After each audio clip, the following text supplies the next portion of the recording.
Well, I bet you're getting pretty confident with the quadratic function and quadratic equations, and this presentation is about quadratic equations and the connection to their roots or solutions. So here's one here, for example.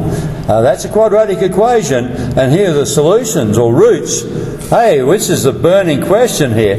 Do you see a connection between the roots or solutions of the equation and the coefficients in the equation? That is, the numbers in front of the terms and the constant down the end. What's the connection, do you think? And here's a hint for you. Look at the sum and product of each pair of roots and see if you can find a connection. So what I'd like you to do is to pause the presentation now and have a look and see if you can see the connection. Alright, let's come back now. I want to put down here, what are the sum of the two roots in this situation? 3 plus 2 is 5. And the product of the roots is 3 times 2 is 6. So these are interesting numbers. Let's look up here I see some 5s and some 6s up there. Okay, let's do it again. The sum over here of the two roots would be neg 3 plus neg 4, which would be neg 7, and the product of the roots would be neg 3 by neg 4 is positive 12. There's a 7 and a 12 up there as well. There might be a bit of funny business going on with signs though. Let's come down to this one down here. I hope you see when you factorise it by the null factor law, I'm taking this for granted, that either x is 3 or x plus 2 is not, x is neg 2. I hope you know that. I've abbreviated that. So the sum of the roots here is 3 plus neg 2, which is 1, and the product of the roots is 3 by neg 2, which is neg 6. Looking for a 1 and a neg 6 here. Yeah, sort of. Up there. Just remembering the number in front of x isn't written. It's neg 1 there. Okay, let's do one more. How are you going? Let's have a look at this one over here. The sum of the roots is 4 plus neg 2, which is 2. And the product of the roots would be 4 by neg 2, which is neg 8. Can we find these? No, yes. Okay. It's not quite right, is it? It looks like the number in front of x is something to do with the sum of the roots. The number down the end is the product. The product matches, but the sum's not quite right. It looks like it's negative the sum of the roots in here, and negative the sum of the roots in there. And here the sum was neg 7, but this is plus 7, which is a negative of the sum. Here neg 5, the sum was 5. Do you think that's a reasonable conjecture? Come on down and let's work with that then. Okay, and there it is. There's our conjecture. That the simplest quadratic equation with a pair of roots has as the coefficient of x minus the sum. That's where we had to spot it. And the n number, the constant, is just the product of the roots. And we've just got 1x squared. We were just dealing with 1x squared functions out there. But are there any other equations? This is our conjecture. We'll come and prove that again in a minute, or we'll prove it in a minute. That's our conjecture. But what about this question? Would there be any other equations with these same roots? Well, yeah, if we just took the equation and multiplied it by a, and a is not equal to naught, otherwise it just becomes oversimplified. Naught times anything is just naught anyway. So see what would happen if that was out the front. It would be out the front of two factors. It would still work. You'd get the two roots exactly the same, the null factor law. Either this is 0 or this is 0. And if I did it out the front of this one, can you see that the maths making it 0 would be the same? Either this factor is 0, null factor law, or this factor is 0. So it'd be the same. So this a out the front, where a is not equal to naught, produces a whole family of quadratics which would factor to the same and have the same roots. Do it again here. if a is not equal to naught, this factorised gives the same pair of factors and therefore the same roots. So we have spotted something, but we've just got to make sure that when we have the roots of equations, and we can reconstruct the equation from this knowledge up here using our conjecture, there will be a family. There could be some a's in front of the same pair of factors. Keep that in mind. Hey, this is interesting. You didn't spot that before, did you? You might have, though, because here, when we were factorising, we needed two numbers multiplied to give 12 and added to 7. Okay, so that might have given you a clue of the connection. Let's go down and see if we can prove some stuff. Can we prove our conjecture? Now, screen clippings here are from Hayes, and Harris, so you might have a look in their book. So suppose we've got a out the front, x squared plus bx plus c. And we could say, all right, let's factorise it. Put a out the front like we did, x take 3, x take 4, or something like that. And if we then divided both sides by a, dividing both sides by a, we get 1x squared, b on ax plus c on a, and that would cancel. We just get the factors. So now we can say, if you look at this, these two sides, let's expand this. So FOIL it, x squared, neg bx, neg ax, which is neg a plus b, lots of x, and down the end, the arse terms, neg alpha by neg beta, it should be, is alpha beta. So the roots are really alpha and beta. I'm calling a and b, that's incorrect. Alpha and beta are the roots. Okay, what do you notice? Well, when you divide through by a, the number in front of x is the same over here. It's minus the sum. So minus the sum of the roots is the coefficient of x in the simplest quadratic formula. And that's where you've got 1x squared out the front. And the down the end is the product. So that is c on a. We're equating coefficients. Okay, equating terms actually. That x term has to equal this. This constant term has to equal this. So we get the result that the sum of the roots, or minus the sum of the roots, is b on a, or the number in front of x, in just the 1x squared type function. 1x squared plus some number in front of x plus a constant. And this is the product of the roots. And that exactly equals the constant down the end, c on a. Okay, interesting result, and it will help us go between roots and potential quadratic equations giving rise to those roots. We'll be able to go backwards. Let's have a look at the result here. The result is, if we have ax squared plus bx plus c equals naught, that's a whole family then the sum of the roots is minus the number in front of x, and when you divide through, so you've got to say it's b over a. And the product of the roots is the number down the end divided by a. No sign change there, that's what we found before.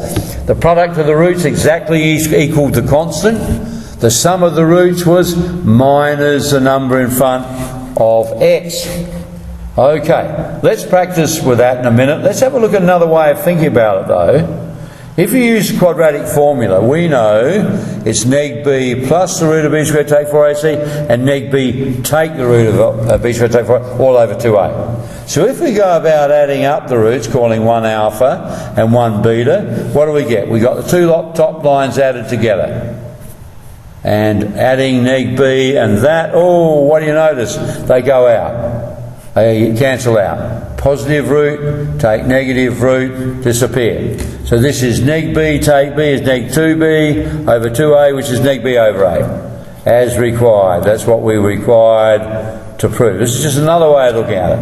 And the product of the roots is neg b plus the root times neg b take the root. So there's a difference of two squares, isn't it? It's like saying a plus b in the top line by a take b, which is a squared take b squared, back in perfect squared, difference of two squares as it's called. So let's do it. it's this one squared, which will be a positive, minus this one squared, which is just b squared take 4ac. And when you subtract that, you get no b squared. Negative by negative is a positive 4ac over 4a squared. And if you cancel that, 1a, it comes to c on a. So that is what we required as well. That's as required. When you do a proof and you reach the required line, putting that in is good mathematics. So we've just proven it again. In any equation, ax squared plus bx plus c, the sum is neg b on a, and the product is c on a. And of course, if a is just 1, as it was in our initial equations, then the number in front of x becomes the sum, because it would be neg b on a, and the constant down the end would become c on a, or c on 1, neg b on 1, or c on 1. Let's practice some of it before you get too confused here. So here's what we found. In the general equation, ax squared plus bx plus c equals 0, if you want the sum of the roots, it's neg b over a. Product of roots is c over a. Or you could think of it as generalising x squared minus the sum times x plus the product, and then just making a family as we were before. The simplest equation, therefore, quadratic equation with the roots alpha and beta, is this one. X squared minus the sum of the roots by x plus the product equals 0. And of course, you could have a times that, and it would still give you the same answers from here, or on the null factor law when you factorised it. But there would be a whole family. So it's important to realise when you're given two roots, it could be a whole family of quadratic equations that give that. Okay, let's come down and do some problems again from Hayes and Harris here. Find all quadratic equations with roots neg 2 and 3. Well, there's two ways of doing this. You could say if it's neg 2, one of the factors by null factor law must have been x plus 2. And the other one must have been x minus neg 3, which is x plus 3. So the quadratic would have been x plus 2 by x plus 3 equals 0. That's the simplest one. There's a whole family that, if you followed through, would have the same roots. Now, what about doing it the way we just found it? Let's have a look. The sum of the roots is neg 5, and the product of the roots here is positive 6. So we could do the expanded form. X squared, remember, minus the sum of the roots, neg 5 with plus 5x plus the product equals 0. Is the simplest equation. Oh, we could multiply that by a. So using this approach, you get an expanded form. Using this approach over here, reversal of the roots back to factorisation, you get the factored form. Let's do it again. Roots of neg 1/2 and 4. What would have been a factor that gave rise to that? Well, if 2x plus 1 was 0, x would be neg 1/2. So you're reconstructing the factor. And 4 would come from putting x take 4 equals 0 under the null factor law. And remember, there's a whole family of them. No matter what number I put here, it won't affect the answer. The answers are coming from these two factors. Okay, what about doing it the other way? The sum of the roots neg 1/2 plus 4 is 3.5. And the product of the roots neg 1/2 by 4 is neg 2. So the simplest equation is x squared take 3.5 or 7 over 2x minus the sum in here plus the product, which is neg 2, equals 0. And there's a whole family of them. There could be any a out there where a is not equal to 0. Should have put it up here as well. You multiply through by 0, it becomes a very trivial case. Okay, now this of course could be times by 2. So we'd have a by 2x squared take 7x take 4 equals 0. And that's what of course would happen if you expanded that. So, there's a bit to think about here, isn't there? Now we have this pattern connecting the roots to the original quadratic equation. I want you to try all of these both ways, right? The reversal of the method of x take alpha and x take beta from the factored form, and also the new idea there. So have a go at these. We'll come back and have a look.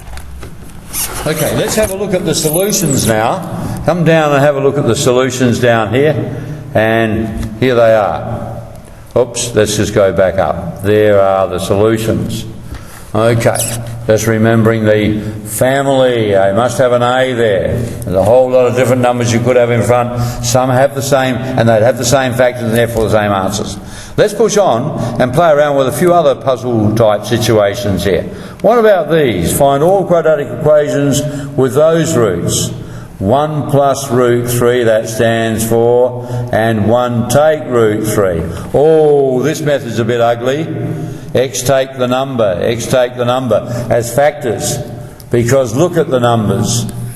Okay, so you could do it like this. This is x take 1, take root 3, and x take 1 plus root 3. Difference of squares over here, and come to this, and then expand it. But hey, I think there's an easier way, isn't there? What about doing it, the first root is 1 plus root 3, the second root 1 take root 3, the sum, let's add them up, those two added, the root 3's will disappear, sum is 2, the product is 1 plus root 3 by 1 take root 3, which is first 1 squared minus second 1 squared, which is neg 2. So, what could you do then? Well, let's use the idea. The simplest quadratic is x squared minus the sum of the roots plus the product, but the product is negative, equals 0. And then put an A in front. I think that's easier. Let's get the same answer here. Get the same answer. So the x take alpha, x take beta form equals 0 is worth keeping in mind, but sometimes the alphas and the betas get ugly. So how about the sum and product of roots method, giving you this expanded form? A is not equal to 0, but don't forget to put that A in. Alright, I want you to try all of these. You might try it both ways, using the reversal back to the factored form, or the sum and products, our new pattern. Okay, pause it and have a go, and I'll show you the answers now. Here they are. Don't forget the A. There's a whole family of quadratics that would have these roots or solutions. Okay, different coefficients out the front of the factored form. Alright, how are you going? It's a new idea. Let's tease it out a bit more. Come on down and see if we can do some more with it. Okay, now this one is not technically in this course, so I'll leave you to play with this. Neg 2 plus I is the square root of neg 1, where you're going into complex or imaginary number theory. So you could do it the same way. X take one of the roots by x take the other. You're reversing the idea of here. If you had factors and you put the product equal to 0, either the first factor would be 0 or the second by the null factor law. So what we're doing is taking the zeros and recreating the factors. Very long. Let's do it the other way. The sum of the roots would be neg 2 plus I plus neg 2 take I. This would disappear. Neg 2 plus neg 2 is neg 4. And the product of the roots would be neg 2 plus I by neg 2 take I, which is the first 1 squared, neg 2 squared is 4, take second 1 squared is I squared, which is by definition I square root of neg 1, so square it you get neg 1. So this is 4 take neg 1, this is 5. Okay, so the simplest quadratic is x squared minus the sum of the roots, minus neg 4 is plus 4x, and then plus the product of the roots is 0. Okay, and then there's a family of them. It's not equal to 0. So I think it's a bit easier than this over here. Okay. You might try these. This is not in every course, so you might skip this if it hasn't been in an earlier part of your course. Let's have a look at the solutions. There they are.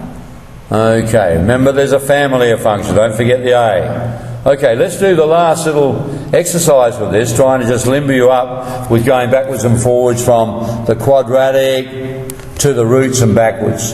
Find the sum and product of the roots here. So here's the coefficient. A is 2, B is -3, C is -4. So the sum of the roots using that rule is neg B over A. So it's neg3 is +3 over 2. The product of the roots is C over A. So it's neg4 over 2. Or neg4 over 2, which is neg2. Okay, so you can find the sum of the roots from a given quadratic, or you sum and product, or you can take the roots and go back and construct the equation, or the family from which it comes. Okay, so I want you to try all of these problems here, and just check your answers. So pause it, have a go, and I'll take you down to the solutions. Okay, so here we are. Let's have a look at the solutions there. Okay, make sure you're getting the idea of that family having a sum and a product. Alright, last little exercise to keep limbering you up here mentally with this new idea. Here we have it. I'll just bring this down here. All quadratic equations with roots alpha and beta have this idea. Minus the sum is a coefficient of x, and the product is a constant down the end. So the constant down the end is the exact product. The coefficient in front of x is minus the sum. Okay, and you have a whole family of them. Okay, so don't forget that. So find all quadratic equations with these roots. Let's find the sum, the two roots added is 4. The product always using difference of two squares. Okay, A plus B by A, take B. So first one squared minus the second one squared is 7, is neg3.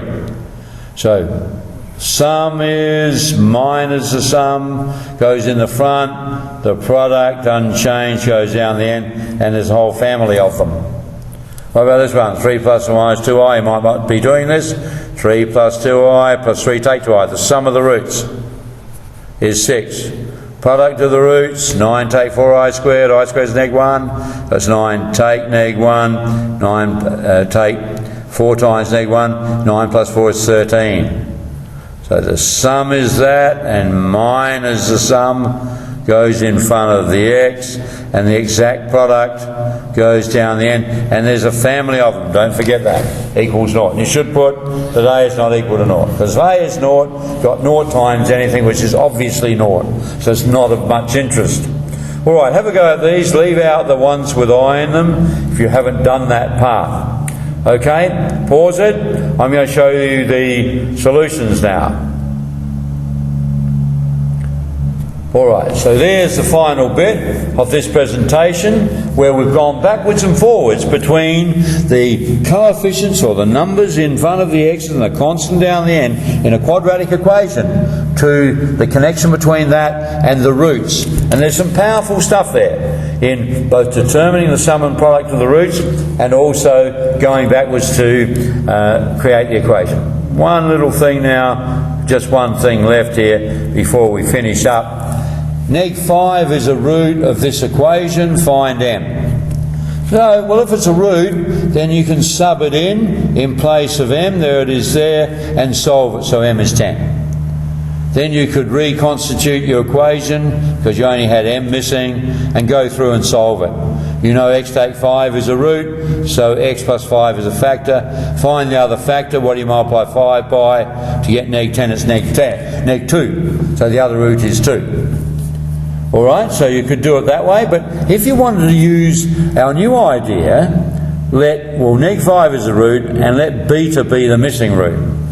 So neg 5 plus beta should be minus the number in front of x is the sum. And neg 5 beta, the product down the end, should be m. So solving this, adding 5 to both sides, you get beta is 2. And sticking it in here, you would find that m is neg 5 times 2 is neg 10. A little bit of funny business going on there. There's a few different ways of using this information. I want you to think of all of them. Okay, so remember now, the coefficient of x is minus the sum of the roots. The constant down the end is product of the roots if there's just a as 1. Or overall, the sum in the general one is neg b over a, and the product is c over a. Okay, sum and product of the roots. All right, have a go at these, and then we're finished with this little bit. We'll go back and have a look at some general revision of graphs a bit later on. But I'll show you the answers now and check them off. I hope you have enjoyed this. You're right on top of all the algebra involved with the quadratic function now. We might just check out some graphs, but we'll come to the end. And we'll look at some optimisation using quadratics and polynomials in later presentations. Hope to see you then. Cheers for now.